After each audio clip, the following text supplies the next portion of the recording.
Years after it was first designed, an affordable housing complex in Venice still has not been built. City officials say money is holding the project up. ABC 7's Christopher Bradley explains. Good evening.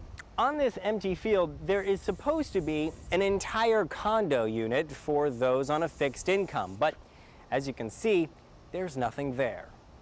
10 years ago, this is what stood here. Two-story, affordable homes called Grove Terrace. They were old, run down, deteriorated, and finally condemned.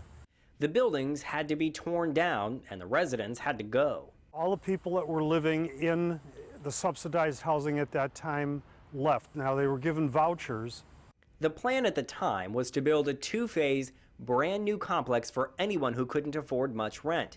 10 years later, only one phase has been completed, but it's for ages 62 and up. It does nothing to help the younger families who work full-time jobs. Some have, unfortunately, have some income, but not enough to sustain themselves in what we would call a traditional lifestyle. Only a few hundred feet from where this project is supposed to be built, you can see clear evidence that several people are right now living underneath the Venice Avenue Bridge.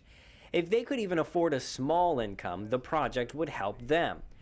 But the project is run through the federal government's Housing and Urban Development, or HUD.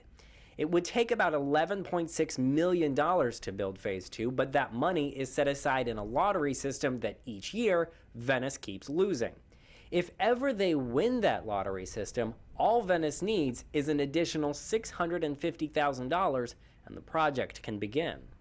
During budget talks this week, the city of Venice agreed to pay a large portion of the remaining $650,000, but there is still no guarantee that HUD will fund the project.